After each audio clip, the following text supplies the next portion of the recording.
El teatro. El teatro es una de las artes que siempre va a acompañar al ser humano. Es un arte que es imposible que se diluya a través de la tecnología o a través de las nuevas formas que surjan de la tecnología o del hecho humano que transformen y producto de su creatividad surjan nuevos lenguajes estéticos. ¿Por qué el teatro va a perdurar siempre? Porque primeramente el teatro surge con el hecho onírico de ver representado el sueño y la magia despiertos. Es la travesía del ser humano en forma circunstancial de 7 a 9 de la noche o dependiendo del horario, donde el ser humano se sienta y reflexiona sobre un hecho, una historia. Es un arte hecho de vida para la vida. Es desde el escenario para el público. El público es insustituible y para el público el actor y el texto es insustituible. Entonces, cuando hablamos de teatro, hablamos ya de un arte eterno, comprobadamente eterno, que le abre las puertas a las otras artes, le da la bienvenida a la música, le da bienvenida a la danza, le da bienvenida al arte plástico, le da bienvenida a todas otras artes, le da bienvenida al cine, a las tecnologías nuevas. El teatro le da la bienvenida a la creación completa y se sabe transformar a través del tiempo. Y el teatro siempre estará buscando explicar la naturaleza humana, que como no tiene explicación, y las grandes dudas van a estar siempre, que tienen que ver con el hecho de nacer, y un hecho que tratamos de disimular siempre, que es el hecho de morirnos, de morirse, y de morirse todo el mundo. Y es confrontarnos en todas las dudas, y es confrontarnos en nuestra propia esencia. Entonces, el drama, la estructura dramática, está compuesta por una cantidad de elementos que conforman el hecho teatral o el hecho dramático o el hecho dramatúrgico.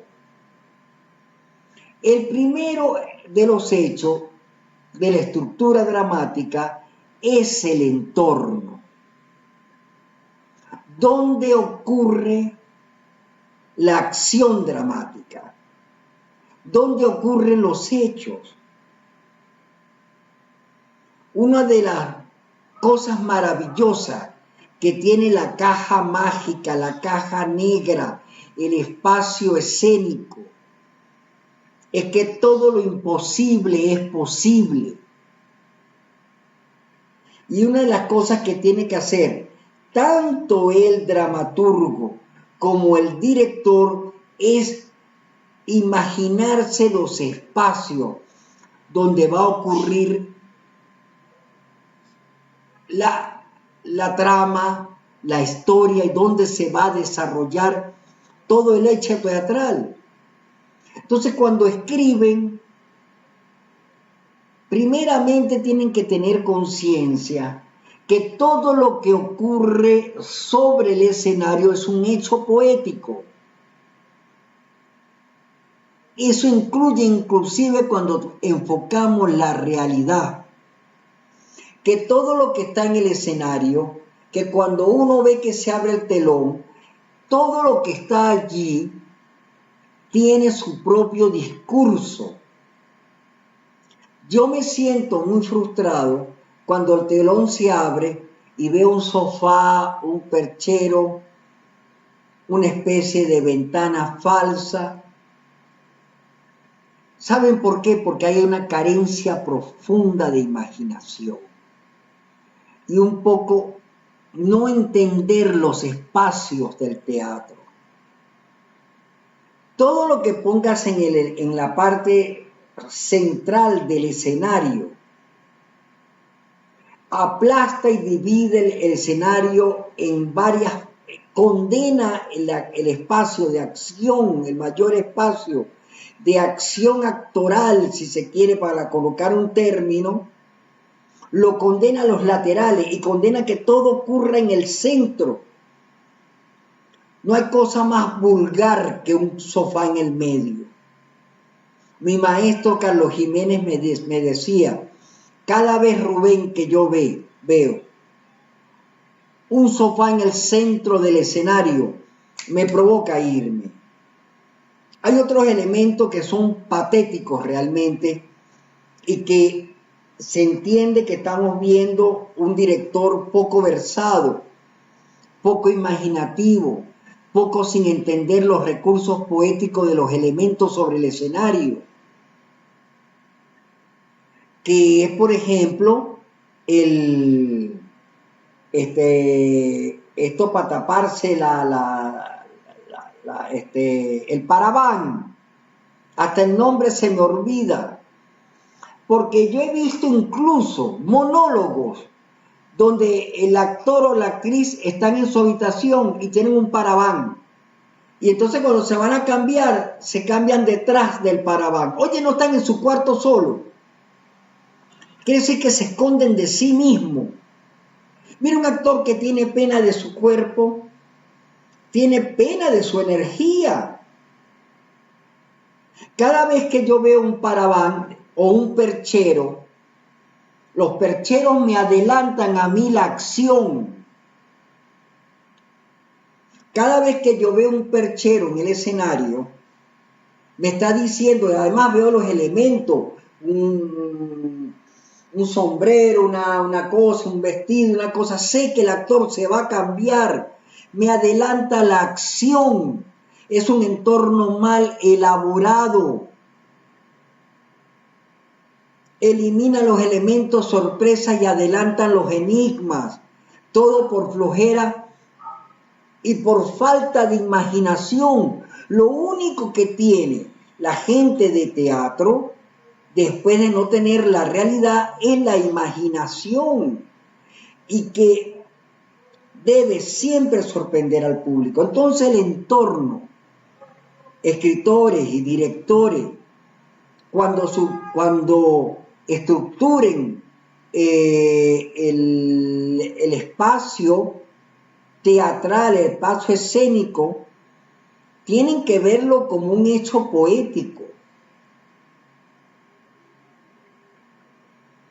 Los espacios, los rincones, las luces, los colores, los elementos, todos tienen que pertenecer a la poética del escenario.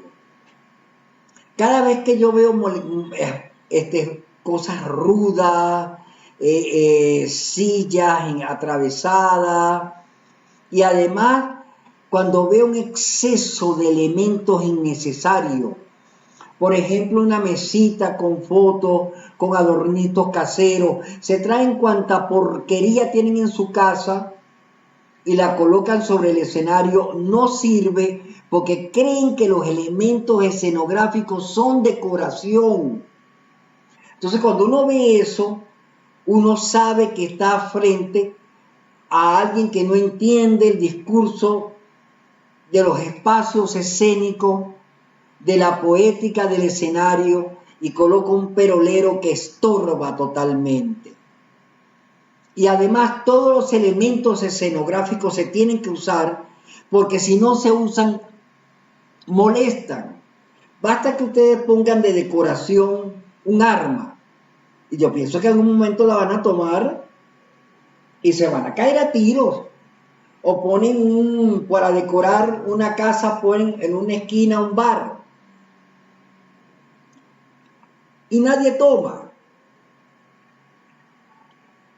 Nadie toma ni siquiera un vaso de agua. ¿Para qué poner elementos si no se van a usar? Oye, el gran Peter Brook lo que hizo fue sacar todo ese perolero del escenario y creó el espacio vacío para darnos a entender que es el actor, el que llena el espacio, que es el actor y de historia todo el teatro. Entonces el entorno, el espacio escénico es fundamental para dirigir, escribir y encontrarse con el hecho teatral. En segundo término, cuando vamos a escribir o vamos a montar una obra de teatro, tenemos que ver que esté clara los conflictos que van a ocurrir en el escenario. El teatro es conflicto. El teatro es como yo vivo diciendo, es un espacio complicado. Un espacio de batalla. Un nido de gente de la peor calaña. Hay asesinatos, hay engaños, hay traiciones, hay rencores, hay suicidios, hay pueblos enteros que desaparecen sobre el escenario, hay dioses, hay una discusión profunda del hombre allí. El teatro es conflicto y el espacio escénico debe estar en función del conflicto. Ya que empezamos a hablar de protagonista para hablar de regresar sobre cosas del espacio escénico.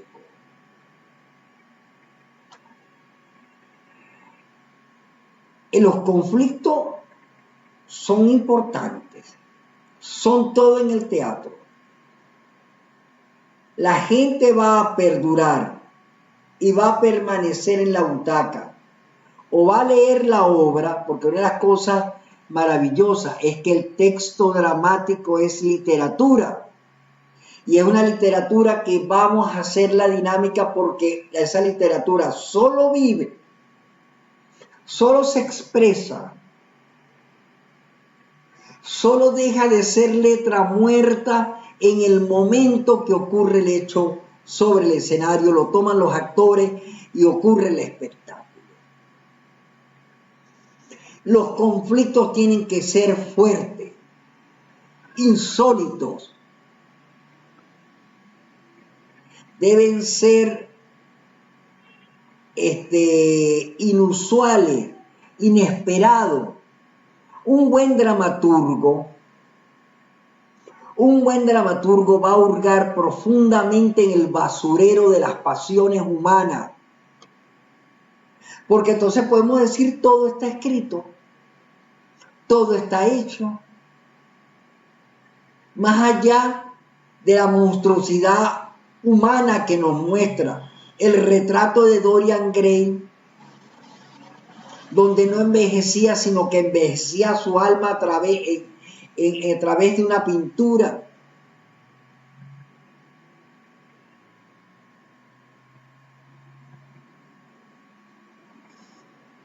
O el pobre Hamlet, que a mí me encanta usarlo de ejemplo porque es uno de los grandes personajes de la literatura universal. Oye, el pobre Hamlet tiene que matar a su mamá y a su tío porque le robaron su reino. Oye, mayor conflicto que tú te levantes y tengas que matar a tu mamá y recuperar el reino. Esos son grandes conflictos. Ya vamos a hablar también de ahorita que estamos hablando de los conflictos, Hay en los conflictos, cuando ustedes piensen en el conflicto, piensen primero que el conflicto puede ser con otra persona. Hay otra persona que no quiere que las cosas se nos den. Tenemos un archienemigo que queremos lo mismo. Lo que lo quiere el protagonista es ese objetivo, a lo mejor salvar la tierra o recuperar a su hijo que lo secuestraron o saber que tiene que llegar a un sitio y desactivar una bomba porque si no toda la ciudad estalla. Algo tiene que hacer el protagonista, que hay un otro que se lo va a impedir. ¿Por qué? Porque quiere que la ciudad explote y todo se vaya a la mierda. Porque quiere con el secuestro del hijo a lo mejor cobrar el secuestro y matar al carajito por venganza. Hay otro que se opone a que yo sea feliz.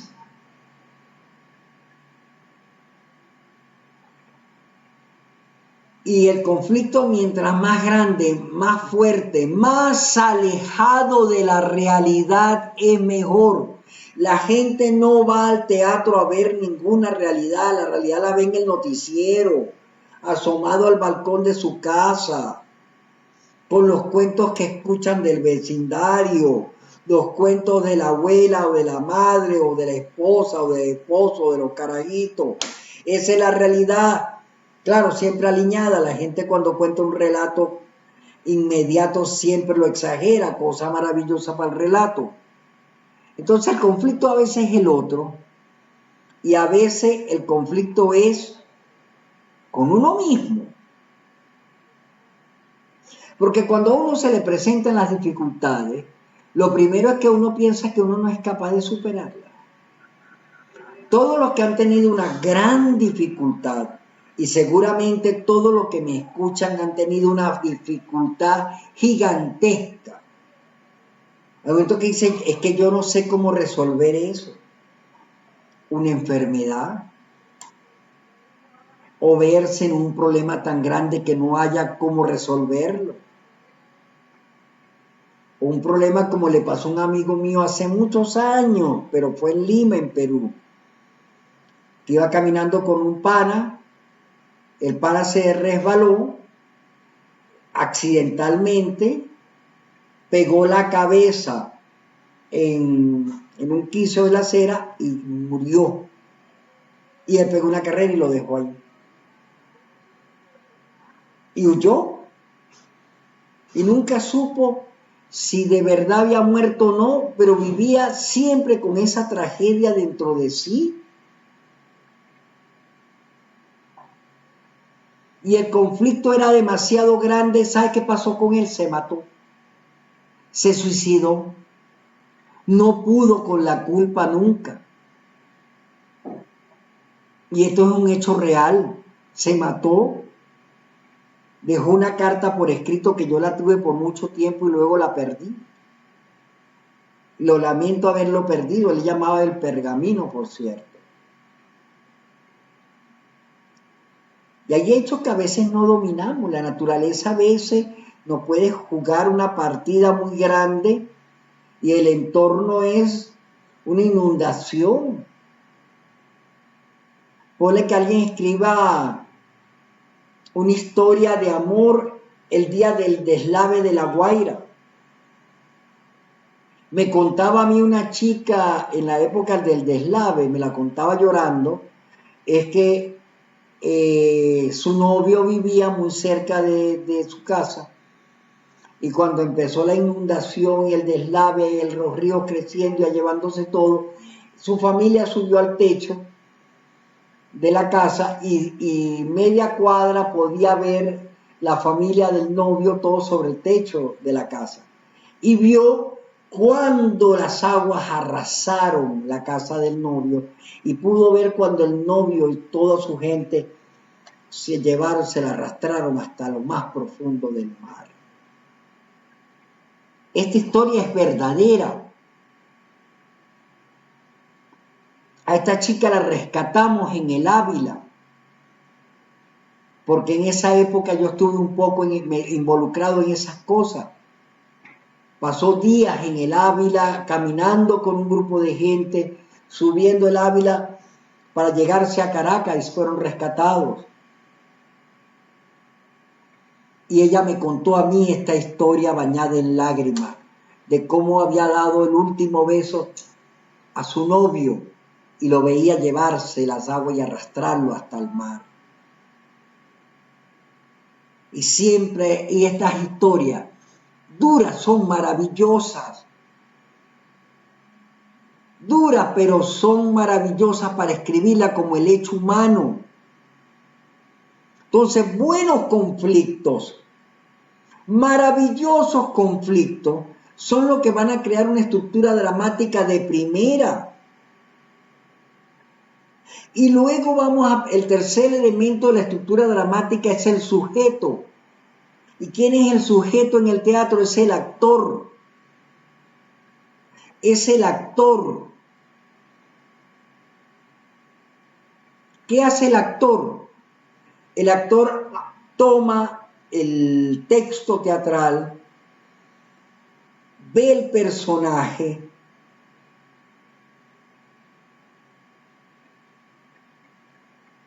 primeramente dice que si le interesa o no.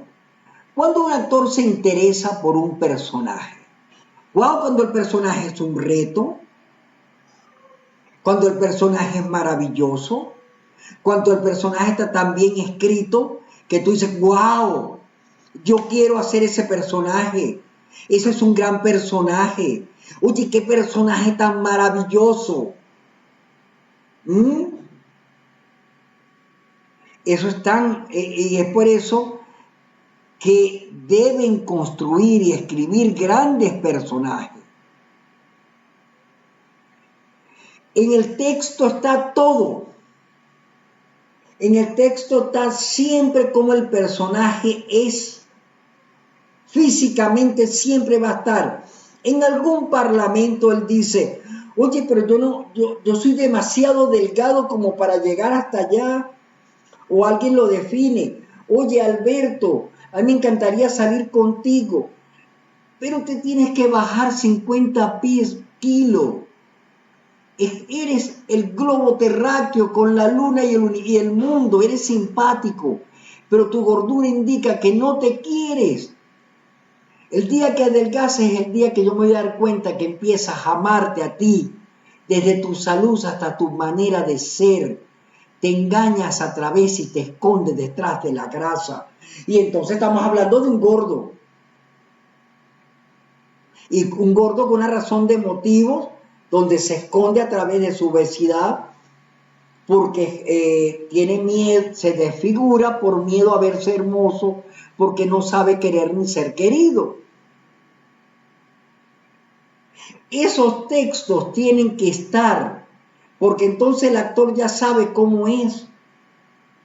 Basta que digo, oye, Elena, es que tú siempre tienes esa mirada tan triste que hasta en los días de cumpleaños no provoca felicitarte, Elena. Ah, ya sabemos cómo es la mirada de Elena. Siempre va a haber textos y acciones que nos van a decir cómo es, cómo luce, cuál es la contextura del personaje. El actor desglosa todo eso. Es que si eso no está en el texto, si todo está resuelto a través de los parlamentos, oye, estamos enfrentando un texto deficiente. Eso también incluye todos los aspectos emocionales. Basta que yo diga, oye, es que no me cuesta hablar con mi madre, porque o está llorando o está distraída, pero nunca está en el mundo. Yo hablo con ella y creo que estoy hablando con un pajarito que canta aparte y no me entiende mi lenguaje. Yo amo a mi mamá, pero mi mamá ni siquiera sabe que yo existo. Ah, bueno, estamos entendiendo las características de este personaje. Luego veremos cuando desarrollemos el personaje por qué ella es así. Ella en un momento está hablando con una amiga y le dice, a mí me hubiese gustado no haber tenido hijos. Yo a veces los veo y creo que son como de gente distinta. No me provoca ni hablarles. Sé que viven en mi casa, de mía, la compré yo. Y siento que son unos impostores que me agarran mis vainas. Y digo, ay, maldito útero que me hizo tener hijos. Maldito afecto que me hizo tener hijos. No me gustan. Como Teresa Carreño, que regalaba a los hijos. No los quería. Entonces, actuar es un hecho muy complejo y los actores primeramente parten del texto para construir personajes. ¿Qué hace el actor? ¿Qué es actuar?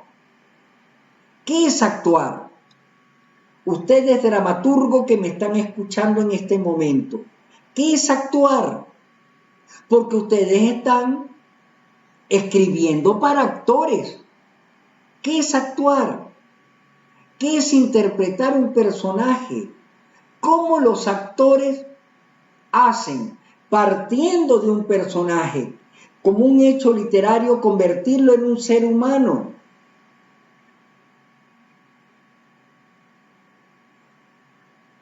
Después que el actor entiende el personaje y que sabe que eso es un personaje, que eso no es él, y que él se va a aproximar a eso que está escrito, que a lo mejor es muy contrario a él. Pone un chico que vive en Katia, y un actor que yo contrato para que me haga Hamlet.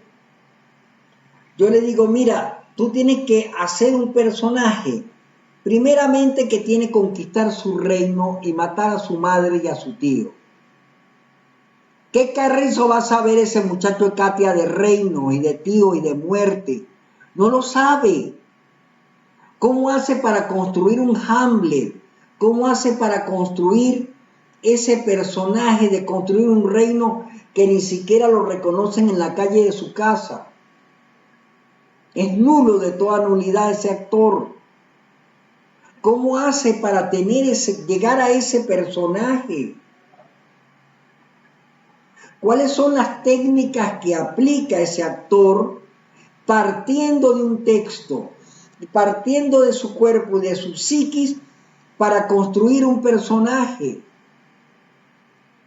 Y ahí es donde los ingleses tienen una palabra maravillosa, play, juego. Debe jugar a ser un rey, un príncipe que va a conquistar un reino. Debe inventarse un personaje partiendo de él, porque no todos los Hamlet van a ser igual, cada actor le va a colocar un componente especial partiendo de su propia energía hasta lograr la verdad escénica. ¿Qué es eso de la verdad escénica? ¿Qué es? La verdad escénica es cuando la actuación es orgánica, cuando el actor, a través de las emociones, de lo que está ocurriendo en la escena, siempre sufre, padece en forma orgánica lo que está ocurriendo y lo llena de acciones físicas. Y esto es Stanislavski. Y entonces no es lo que él dice, sino lo que hace. Es lo más importante para la actuación. Es llegar y cuando Hamlet ve por primera vez a su tío Claudio y sabe que mató a su papá, ¿qué le provoca hacer Hamlet? Si yo le pregunto a cualquier actor, ¿qué harías tú? No matarlo, aniquilarlo. Oye, mató a mi papá, no va a vivir un día. Yo me voy a vengar ahí mismo. ¿Qué es eso? No, no en Shakespeare, no en el conflicto, no en las pasiones, no en el teatro, donde en el teatro lo que se dice no es lo mismo de lo que se hace. Porque el teatro es un cúmulo de contradicciones permanentes para que surja el conflicto. Entonces, llega Hamlet, ve a Claudio y en vez de matarlo le dice, buenas, mi rey, buenas Claudio, no me acuerdo mucho, y lo saluda. Pero todos sabemos por dentro que está planeando una venganza. Su cuerpo, sus manos, su tensión, sus ganas de matarlos, lo vemos en las manos, oculta. Y todo eso es actuación y surge de la verdad orgánica. Y en ese momento el actor es Hamlet. No porque está imitando a ser un príncipe, es que se viste como príncipe y habla como príncipe, entonces no lo ponemos a hacer características de príncipe, porque no todos los príncipes son iguales, como en el teatro infantil. Hola, ¿cómo está? Soy el príncipe. Y está vestido de príncipe y entonces tienen que decir lo que es, como casi una caricatura. No, aquí es príncipe porque es príncipe. Nadie le ha pedido que actúe como un príncipe porque lo es. Es como que a mí me digan que actúe por las calles como un escritor. No, yo en la calle voy caminando y voy a comprar cosas, yo no sé qué coño me ve la gente, yo soy lo que soy. Un príncipe es un príncipe. Y sabemos que un príncipe viste como un príncipe, come como un príncipe, duerme en una cama como un príncipe. Y su entorno, que es la primero que vimos, es el entorno de un príncipe, inclusive hasta se baña, no está mal, alguien lo arregla, porque es un príncipe. Pero no va a exagerar o se va a sentar o va a hacer posturas de príncipe, porque nadie le ha dicho que hay una forma de principesca de actuar, porque eso es muy ridículo. Si alguien es un médico, un abogado, no tiene que pensar que es un médico. Lo único que importa ahí es lo que hace ese médico, si opera o está viendo un paciente. Él no está pensando que es un médico, él no se tiene que poner como en las telenovelas un estetoscopio alrededor del cuello y andar con una bata blanca para ser médico. Él es médico porque allí es médico, porque hace una escena donde necesitamos un médico que piense como médico. Entonces la actuación es orgánica cuando la escena está bien hecha, está bien nutrida, tiene todos los elementos, tiene dónde sacarle. Y el actor también.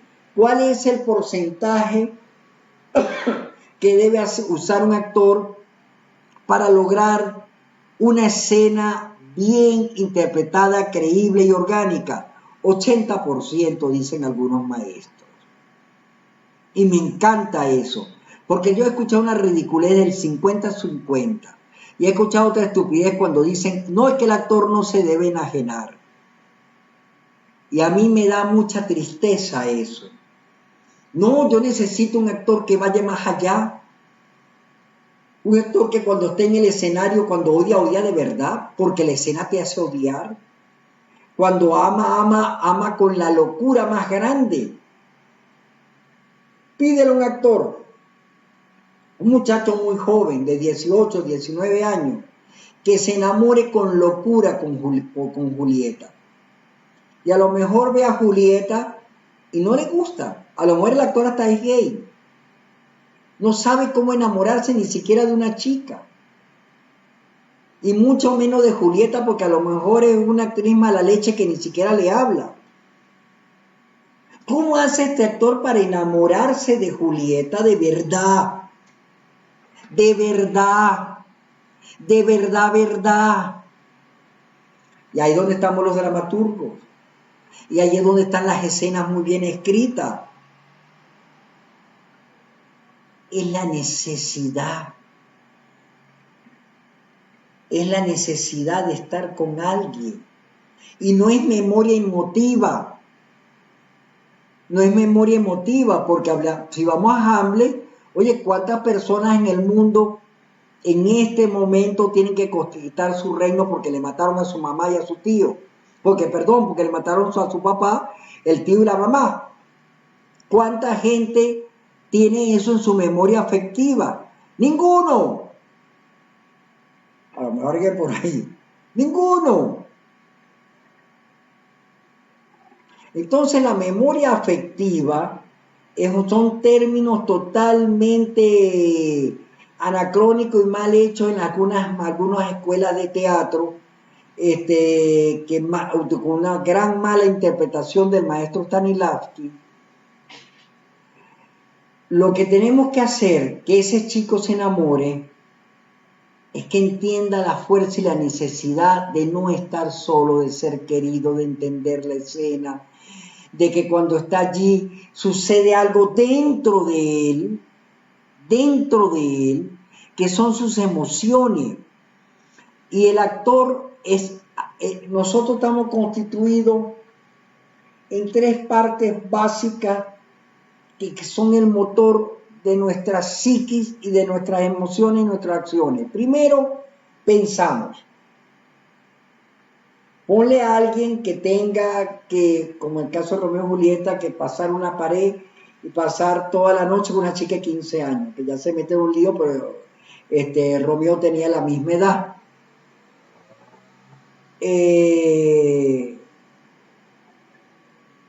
Si lo piensa, no lo hace.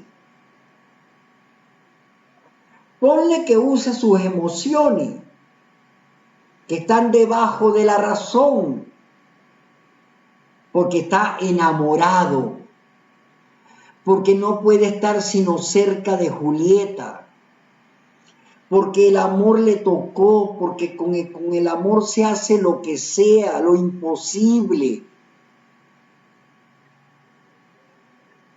Pero si se da cuenta, si lo analiza, si es pura pasión, a lo mejor tampoco lo hace. ¿Cómo lo hacen los actores? Desde el instinto, desde la locura, desde la irracionalidad.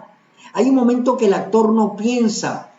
Yo cuando estoy dirigiendo no me gusta que el actor esté hablando ni planificando un carajo. No me gusta que el actor se autocorrija. No me molesta que un actor pare la escena porque cree que está mal. Porque eso es un actor que está pensando y no está sintiendo. Y si no está sintiendo, no está transmitiendo un carrizo. Cuando un actor incluso le da acotaciones a un compañero en el pleno escenario, es un actor que está lejos de su personaje y está pensando otra cosa, está corrigiendo a su compañero. ¿Es que acaso también es director? Hay actores que de verdad hay que meterles esa patada por el rabo porque piensan mucho y se autocensuran y se autocorrigen y te dicen, no, es que estoy frío. Bueno, caliéntate, pero en una tusa en el medio del desierto. No puedes parar la escena si no la para el director. ¿Cómo se actúa? Desde el instinto, desde la irracionalidad, desde la no razón. Uno no está sobre el escenario pensando que está en el escenario. Está loco. Está sintiendo. Está irracional. Se ha enamorado de Julieta. No lo entiende. Es que alguien a mí me explica qué se siente cuando la gente se enamora. La gente se enamora y punto. Basta que empiecen, que a mí me gustó por esto, entonces no estás enamorado. Estás con alguien que te da estatus, o estás con alguien que te hace utilidad, pero no estás el amor no tiene explicación. Romeo salta esa reja, esa cerca y va a buscar a Julieta, porque es que no tiene otra cosa más que hacer en la vida, porque así es la pasión. Entonces, dramaturgos, cuando ustedes construyan los personajes, lo construyen para actores, y solo es frente al ordenador, delante de su computadora, con todas sus emociones, cuando ustedes construyen estos personajes inmortales. Es que si no hay grandes personajes, no hay grandes conflictos. Y grandes personajes van a atrapar al público. Y grandes personajes conllevan al hecho 4, que es la acción dramática. Lo que ocurre, lo que sucede en cada escena, cada escena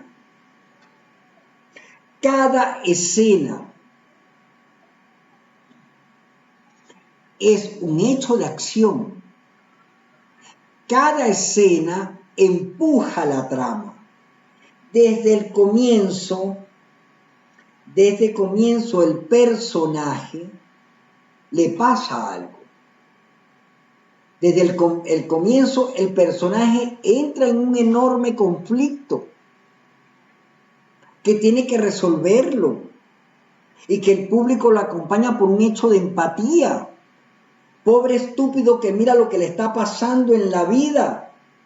Así sea el género incluso hasta de comedia, como en las comedias, las grandes comedias de Molière.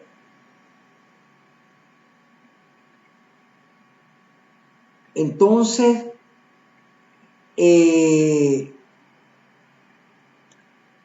cada escena es una unidad de acción. En el teatro, que creo que se los expliqué la otra vez, pero estamos repasando esta estructura dramática, en el teatro, ¿cuándo ocurre una escena? En el teatro ocurre una escena, cuando un personaje entra. Cuando un personaje entra, eso indica que todo cambia.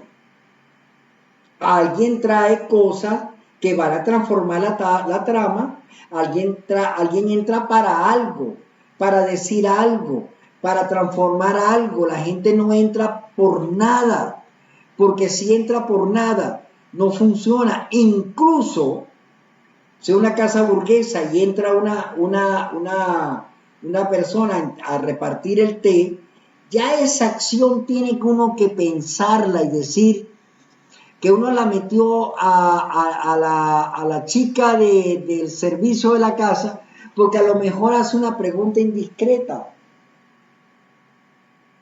Dice, señora, usted me pidió esto, pero no lo hay. Y ella había dicho que era dueña de cañaverales y demás. Usted me permite un momento, unos 10 minutos, que yo se lo traigo, que ya llamé mi amiga de la casa de al lado. Usted sabe que ella siempre nos ayuda en nuestro momento de necesidad y está diciendo que esa casa burguesa están pelando. Y a lo mejor gracias a ese personaje se resuelven cosas. Uno no mete ningún personaje para nada, no hay personajes de lujo, no hay personajes mudos, no hay personajes innecesarios, no hay personajes chatarra, no hay personajes que tocan la puerta, entrega un paquete y se va. El paquete es la acción. Entonces, si vas a meter un personaje nuevo, oye, sé inteligente, nutre, inclusive el que entrega el paquete pasa algo, le dice algo.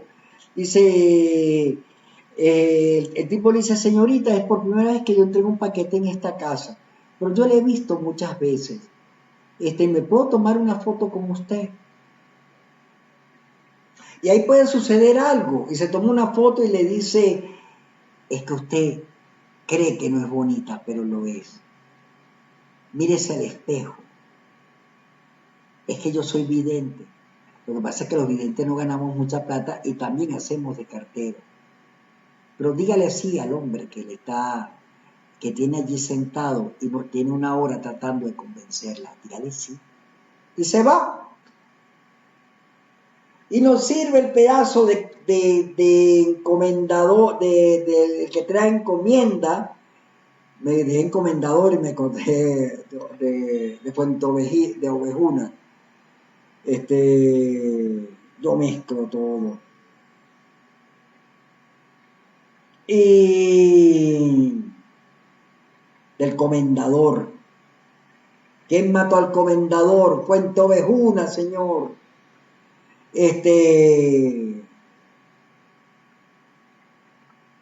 No hay personaje gratuito en ninguna acción. Entonces, una escena cambia en el teatro cuando entra un personaje, pero también cuando sale un personaje. Al salir un personaje, cambia la escena.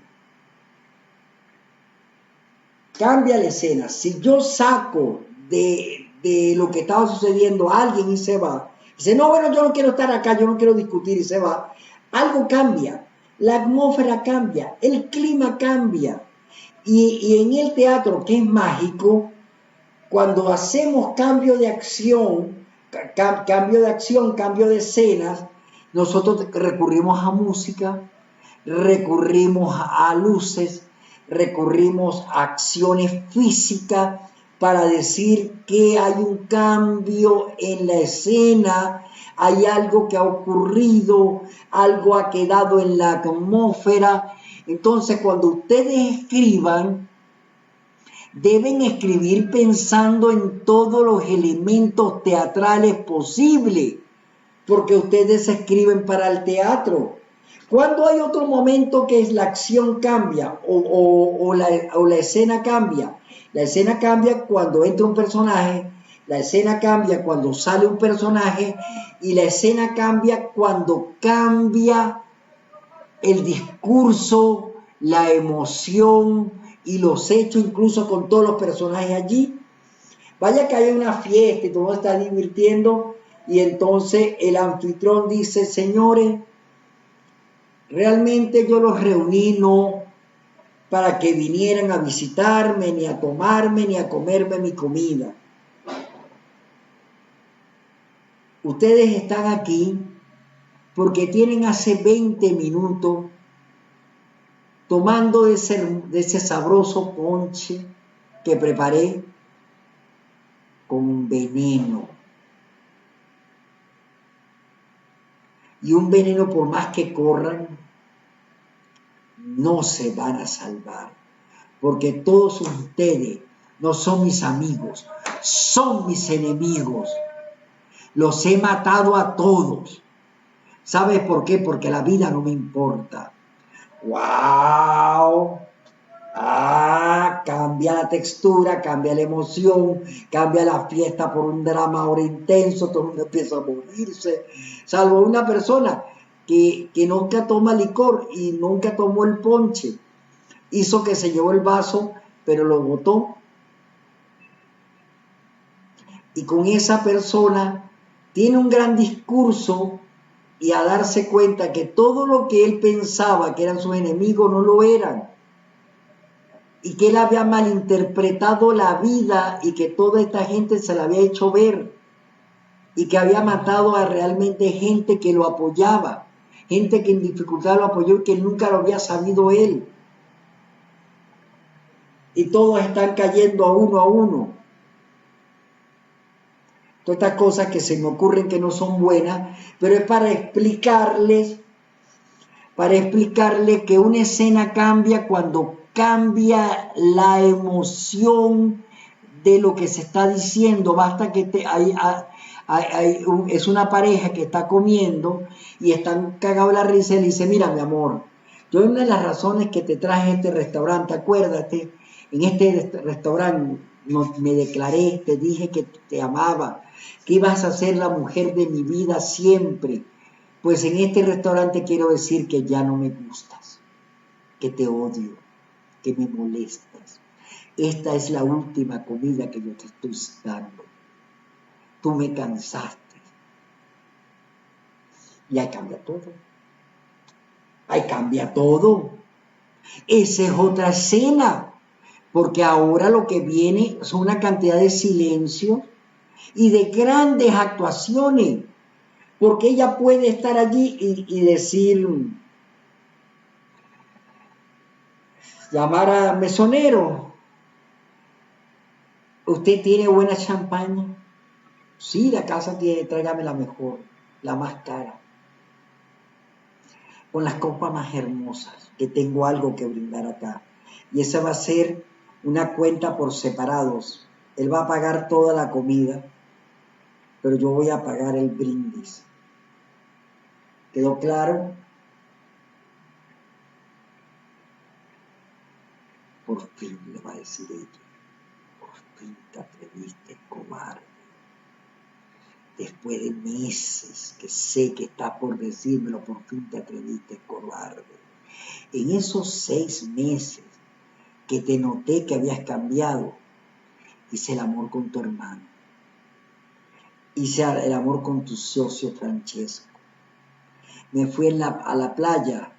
¿Te acuerdas con tu tío Alberto, aquel hombre rico que viene de París de vez en cuando para acá?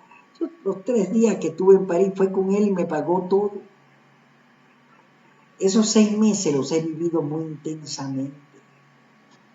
¿Tú crees que me iba a consagrar a tu drama, a tu tragedia, a tus mentiras?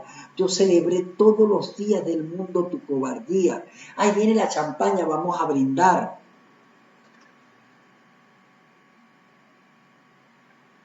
Nunca seamos obvios. Nunca cuando construyamos personajes, construyamos los complejos. Mientras el personaje es más complejo, es mucho más rico para el lector, para el actor y para el espectador y para el hecho teatral. Porque si jugamos con los estereotipos, que la buena es como una princesa y el muchacho bueno es más noble que el carrizo y se merece la princesa, y el malo es una bruja que incluso con la ceja pintada, el pelo de colores, vestida de negro, las uñas largas, perdón, y tiene todos los estereotipos. Todos los estereotipos están en esa obra. Esa obra es basura. Mientras más complejos son los personajes, va a ser siempre mejor. Siempre va a ser mejor. Entonces la princesa es egoísta y miente. Y el príncipe no es tan azul, es medio morado, y hay príncipes medio rosado. Y no es un comentario homofóbico, no ha venido de mí.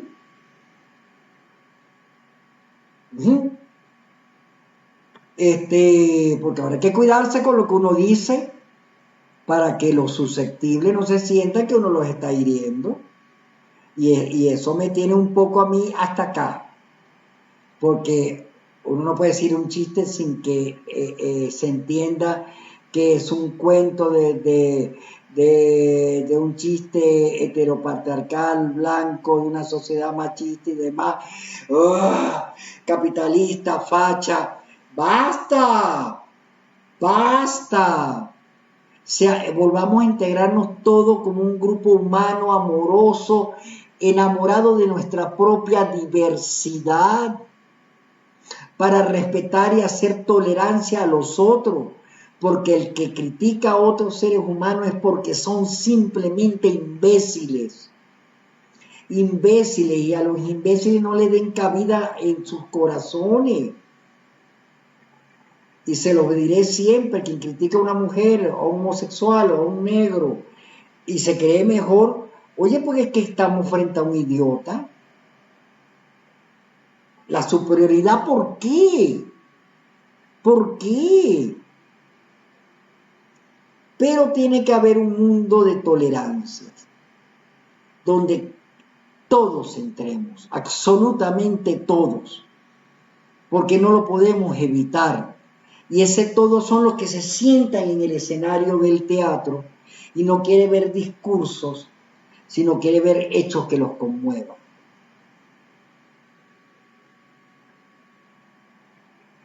El texto teatral, que es el quinto elemento, fíjese, está de quinto, lo coloco yo, y muchos maestros lo colocan también en ese renglón, porque además engloba todo, engloba el entorno, la atmósfera, el conflicto, los actores y la acción, es la historia, pero el texto es el pretexto para un espectáculo. El texto es una historia llena de conflictos donde se construye todos estos otros elementos que he mencionado de la estructura dramática para crear un espectáculo teatral. En el siglo XX, muchos directores comenzaron a escribir sus propios textos porque había un teatro, que es el teatro clásico, donde el verso y el texto condenaba la acción, muchas veces a un teatro totalmente de tipo lineal, pero a medida que comenzó el concepto del espectáculo y del hecho teatral, lo casamos con el hecho dramatúrgico.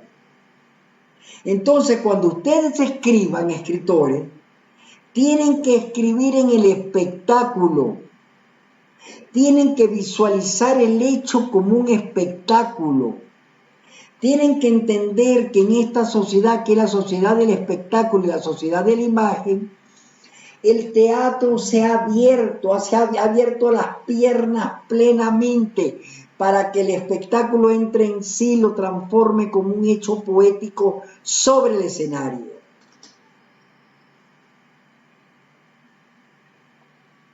Así que el texto es un pretexto para crear una puesta en escena con todos los elementos de rigor de una puesta en escena, y de allí surge un espectáculo, donde incluye vestuario, donde incluye escenografía, donde incluye música, donde incluye incluso el maquillaje. Son todos los elementos y las herramientas para hacer del texto, que es la base, un espectáculo teatral.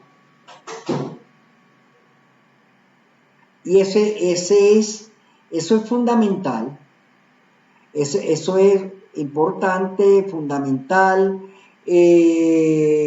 Cuando ustedes, escritores, estén escribiendo, estén pensando en que están escribiendo un hecho literario, una poética dramática, pero están escribiendo para el espectáculo. Y tienen que tener noción de lo que es una puesta en escena.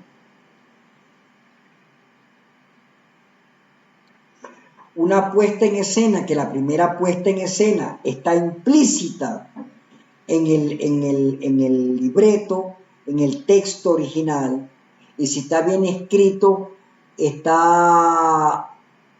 entiende a través de la acción.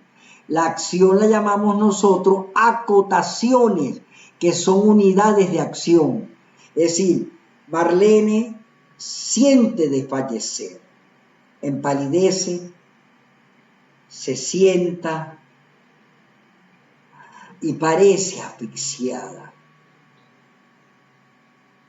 Comienza a cantar. Esas son todas acciones que tienen la palabra, acciones que tienen una verdad poética, acciones en contradicción con lo que se dice.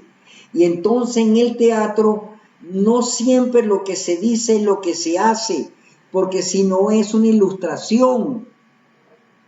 Si se siente mal y se va a acostar, y si pelea se agarran a golpe, ponle que la gente empieza a discutir y se dan la espalda. Y no se miran. Y empiezan un texto. Esto me recuerda a un dramaturgo norteamericano, gran dramaturgo como Sam Shepard. Tiene grandes textos escritos con esa textura. donde se ven y empiezan a hablar. Todo lo que no hacen físicamente lo hacen con la palabra. Hace tiempo quería verte frente a mí, así, sin mostrarme tus ojos, sin mostrarme tu rostro, tu cuerpo desagradable, solamente vos, porque esta va a ser la última vez que yo venga a tu casa y no deseo verte. Prefiero estar aquí hablando con mi sombra y decirte todas las verdades, pero como decírmela a mí, porque es que no te la puedo ver más nunca tu rostro, porque tú fuiste capaz de eso. Y el otro que está en conflicto de espalda le dice, qué bueno que te diste cuenta lo mucho que yo te desprecio. Qué bueno que no me mires a los ojos porque yo tampoco pretendía verte. ¿Sabes por qué? Porque desde pequeño eras un cobarde. Y los cobardes no tienen ojos, tienen pupilas, tienen un globo ahí blanco dando vuelta que dice mirar, pero como no tienen miedo, es una mirada apagada, y las miradas apagadas no me dicen nada. Quéjate, te doy toda la oportunidad que te quejes con tu sombra, porque al fin y al cabo eso es lo único que eres tú, sombra. Y ahí empieza un diálogo de espalda, y esa es una acción. Y mientras más intensas y contradictorias son las acciones, es mejor. Necesitamos la construcción, uno, de grandes personajes. Personajes contradictorios, no personajes donde los estereotipos son casi una grosería. Que la buena sea tan buena que es casi una idiota. Que hasta el pelito, la ropa, todo, la forma de hablar, parece una niña, una muñeca.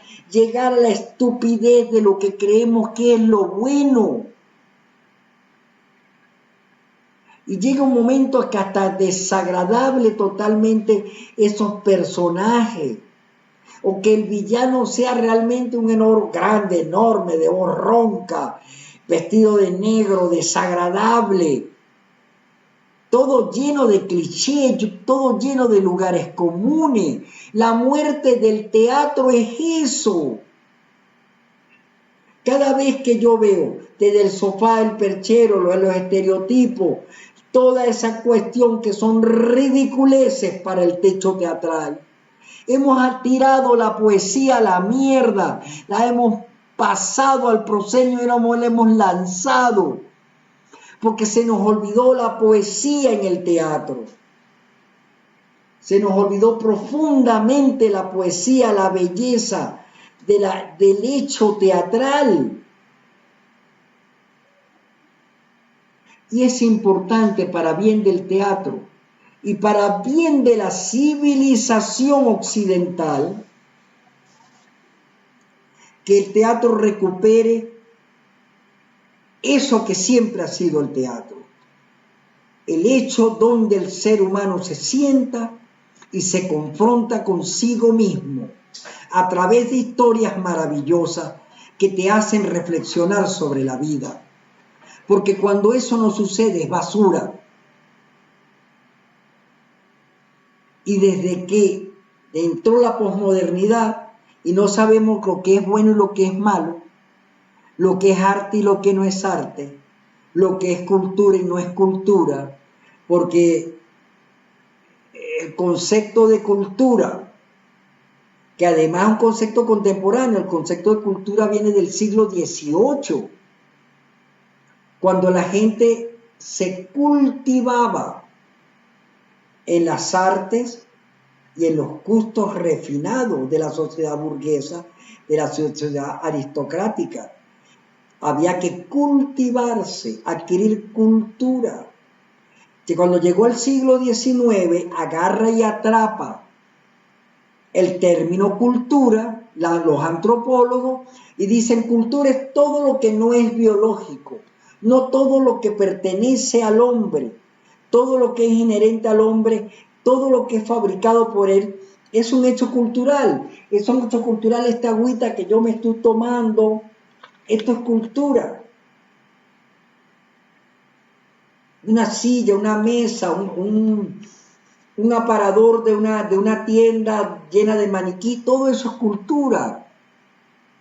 El estilo de los carros, la forma de peinarse. Para los antropólogos todo eso se volvió cultura. En el siglo XX todos los artistas espantados desde el concepto antropológico de la cultura, que tenía que ver desde la vasija, desde la ropa y todas esas cosas, generado que hablaba de cómo las sociedades se comportaban, recuperó el concepto de tu cultura para las artes. Para las artes. Entonces se crearon ministerios de cultura, el hecho cultural era el hecho artístico, las bellas artes, y se recuperó un poco los conceptos del siglo XVIII, sin que los antropólogos siguieran usando el hecho cultural como un hecho social global. Tenemos que recuperar ahora en el siglo XXI de nuevo el concepto de cultura en la ética y en la estética del hecho artístico. Porque si no vamos a ver estos masaclotes, vamos a ver estos espectáculos hechos para que la gente ría, se divierte y gaste dinero, este divertimento barato, porque se usan todas las herramientas del espectáculo teatral para el circo, respetando el circo como una manifestación de la cultura. Y ahí regresamos a los antropólogos para decir que tienen razón. Tenemos que recuperar la poética sobre el escenario, para que alguien tiene que explicar qué está sucediendo con el hombre contemporáneo. La política no lo puede hacer. Está metida en una trampa. La filosofía intenta explicarlo. Los sociólogos están metidos en una trampa. Los psicólogos todos se mataron. Y quedaron los artistas tratando de explicar el mundo en el escenario. Necesitamos textos que expliquen el hecho contemporáneo a través de la poética. Necesitamos que el público se vuelva a sentar en la butaca, no a cagarse de la risa, también porque la comedia es importante y es un género, pero necesitamos a una gente sentada en la butaca diciendo, wow, con lo que vi, wow, me rompió el alma, oye, es cierto lo que le pasó a esta persona en el escenario, lo que yo vi. ¡Wow! Me ha hecho pensar en la vida. No, el teatro no enseña, ojo, ya lo vengo diciendo yo con muchísima insistencia, para los que quieren hacer un teatro ¿cómo se llama? Con un anecdotario final para decir que el bien siempre triunfa.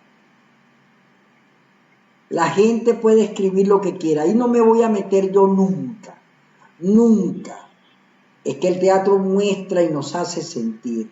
Esa es la esencia del teatro. Gracias por escucharme.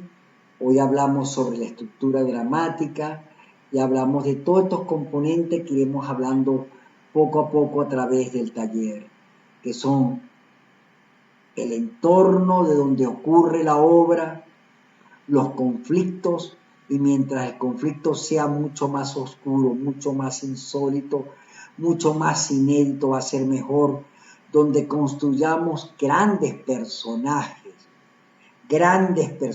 personajes inolvidables, personajes únicos, personajes que nunca estuvieron sobre el escenario y que forman parte de nuestra imaginación, que creamos acciones únicas y que el dramaturgo no se limita en acciones, porque eso le va a corresponder al director, al que haga la puesta en escena, cómo resuelve lo que nosotros le proponemos.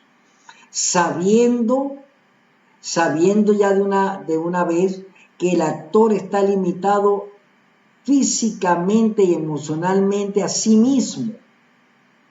Porque si tú le pides al actor que al final de esta escena salga volando por el escenario, el actor dice, yo no sé volar. Ah, pero la poética, la imaginación va a hacer que el personaje vuele. Porque ese es lo maravilloso del teatro. Y de allí, con un gran texto, un texto que entienda el contexto contemporáneo donde se está desarrollando la obra, y no en Tanganica, ni acá, ni en Londres, sino en nuestro entorno inmediato, para que sea universal, el texto tiene que ser local. No le tengamos asco, ni miedo a mencionar nuestras calles, nuestros nombres y nuestra realidad, porque de eso se construye el teatro y los grandes textos universales. Cuando uno agarra todos los textos universales, ¿qué hubiese sido Granada sin Lorca? Es que Lorca no le tuvo asco a Granada, por eso es que es universal. Entonces escriben textos y no quieren mencionar ni a Caracas, ni a la calle, ni a los nombres vulgares nuestros, ni nuestra forma de ser, porque tenemos alto desprecio por nosotros. Y si tenemos alto desprecio por nosotros, nunca vamos a hacer una obra universal. Tratando de hacer una obra universal, le va a salir una mamarrachada. Porque va a salir sin contexto, sin verdad y sin empatía para nadie. Y lo mismo siente alguien aquí en Caricuao que alguien en Liverpool, o alguien en Wuhan, o alguien en Lima, o alguien en Ciudad México, o alguien en Mallorca. Son los mismos seres humanos con las mismas emociones. Las mismas emociones del ser humano son todas iguales. En todos los lugares, cuando la gente le duele algo, llora. Desde una persona, desde Carolina Herrera, en la Quinta Avenida de Londres, hasta el indio más escondido de la selva, un Yanomami. Cuando algo le duele, llora, porque son características humanas. Y cuando uno hace y escribe cosas para el hombre, para el ser humano, es universal. Es total y pleno universal. Gracias, realmente, gracias.